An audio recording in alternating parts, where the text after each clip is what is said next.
Ayan. Tapak natin yung mais.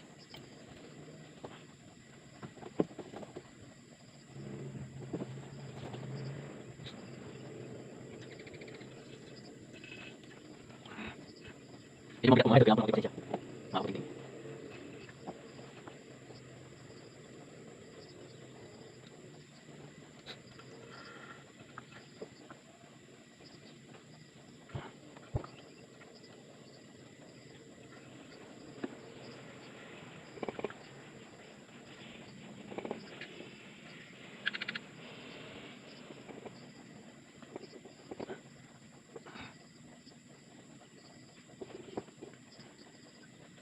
Ayan.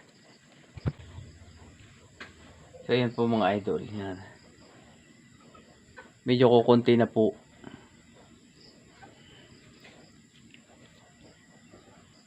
Ayan po, kung makikita nyo, medyo marumi na po siya. Kailangan na pong palitan. Ayan. Ito po ang ipapalit natin.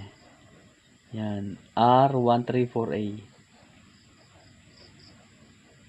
May mabibili din po niya sa online. Ngayon po mga idol, mga kabutingting, mamarkahan po natin kung hanggang saan ang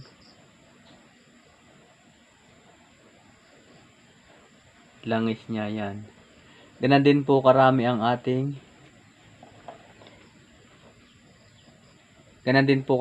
ipapalit mga idol. Yan.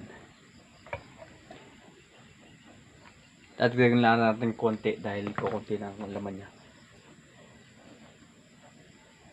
Yan, lipat po natin sa medyo luma na basyo.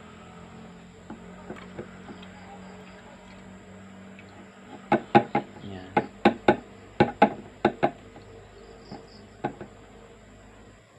Ayan po mga idol, magkapantay po sila. Guhit po nung isa, kapantay po. Yan. Ganun din po karami ang ating ipapalit.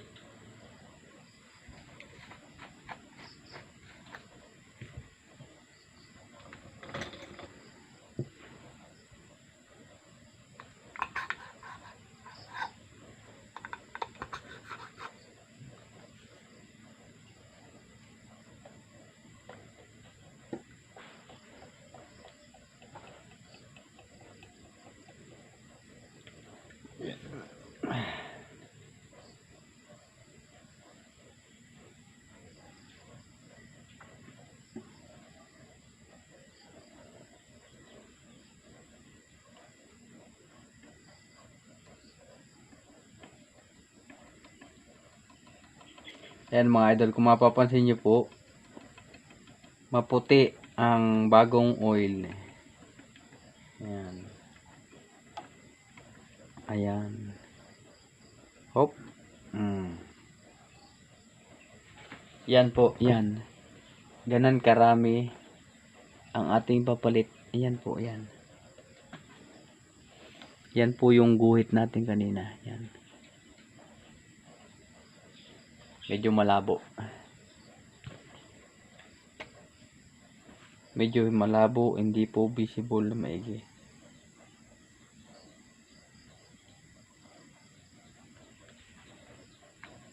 Ayan po, yan. Ganon po karami ang ating ipapalit na langis mga idol. So, paano po natin ipapasok dito sa compressor yung langis? Yan, gagamit po tayo ng hose na maliit. Yan. Lagay po natin dito. So, nilagay ng langis. Yan. Kasi dulo po kasi po natin. Lalagay dito sa garapon. Yan.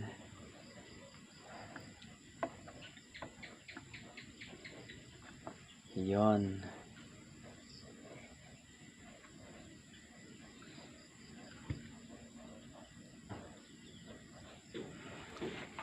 Yan, sasaksak na po natin mga idol.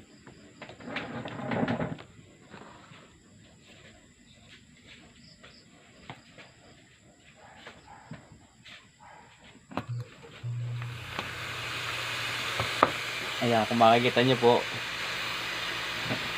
sumisipsip po siya ng langis.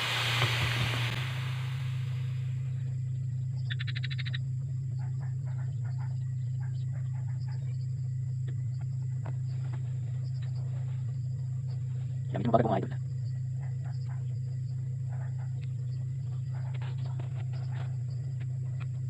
Ito mga kami. Sige, sige. Balik ito, sige. Thanks Ka Idol. Happy living vlog.